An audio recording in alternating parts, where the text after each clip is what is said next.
ಜನ್ಮ ಸಾರ್ಥಕನೇ ಅಂತ ಅನಿಸ್ಬಿಡುತ್ತು. ಬಟ್ ಇದು ಬಂದು ನನ್ನ ಲೈಫ್ ಟೈಮ್ ಡ್ರೀಮ್ ಅಂತಲೇ ಹೇಳ್ಬೋದು. ನಾನು ಅಂದ್ಕೊಂಡೇ ಇರಲಿಲ್ಲ ನಾನು ಇಷ್ಟು ಬೇಗ ಹೋಗಿ ನನ್ನ ಲೈಫ್ ಟೈಮ್ ಡ್ರೀಮ್ನ ಅಚೀವ್ ಮಾಡ್ತೀನಿ ಅಂತ ಅಂದ್ಬಿಟ್ಟು. ಒಂದು ಥರ ಕನಸು ಅಂತಲೇ ಅನಿಸ್ಬಿಡ್ತು ನನಗೆ ಹೋಗಿ ದೇವ್ರ ದರ್ಶನ ಮಾಡಿದ್ದು. ಸೊ ನಾನು ಅಂದ್ಕೊಂಡೇ ಇರಲಿಲ್ಲ. ಸೊ ಯಾವುದೋ ಒಂದು ಮೂಲಿನಲ್ಲಿ ಆಸೆ ಇತ್ತು ನನಗೆ, ಹೋಗಿ ನಾನು ದೇವರ ದರ್ಶನ ಮಾಡಬೇಕು, ಕೇದಾರನಾಥಕ್ಕೆ ಹೋಗಬೇಕು ಅಂತ ಅಂದ್ಬಿಟ್ಟು. ದೇವ್ರು ಇಷ್ಟು ಬೇಗ ಕರೆಸ್ಕೊಂಡು ನನ್ನ ಆಸೆನ ಪೂರೈಸ್ತಾರೆ ಅಂತ ಅಂದ್ಕೊಂಡಿಲ್ಲ. ಹೆವ್ವೆನ್ ಗುರು, ಹೆವ್ವೆನ್ ಥರ ಇದೆ ದೇವಸ್ಥಾನ ಹತ್ರ ಮಾತ್ರ ನೋಡೋದಕ್ಕೆ. ಬಟ್ ಬ್ಲೆಸ್ಡ್ ಅಂತಲೇ ಅನಿಸಿತ್ತು ನನಗಂತೂ.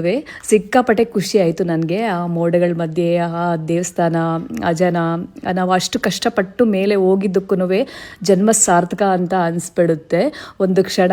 ಆ ವೈಬು ಮತ್ತು ಆ ಒಂದು ಫೀಲ್ ಇರುತ್ತಲ್ವ. ಸೊ ನಾವು ಅಲ್ಲಿ ಹೋಗಿ ದೇವರ ದರ್ಶನ ಮಾಡ್ತೀವಿ, ದೇವರ ಹತ್ರ ಹೋಗಿದ್ದೀವಿ ಅಂತ ಅಂದ್ಬಿಟ್ಟು ನನಗಂತೂ ಕನಸಿನ ಥರನೇ ಫೀಲ್ ಆಗ್ತಾಯಿತ್ತು. ಅಷ್ಟು ಖುಷಿ ಆಯಿತು ನನಗೆ ಹೋಗಿ ಫುಲ್ ವ್ಲಾಗ್ನ ನಾನು ಯೂಟ್ಯೂಬ್ ಚಾನಲಲ್ಲಿ ಅಪ್ಲೋಡ್ ಮಾಡ್ತೀನಿ.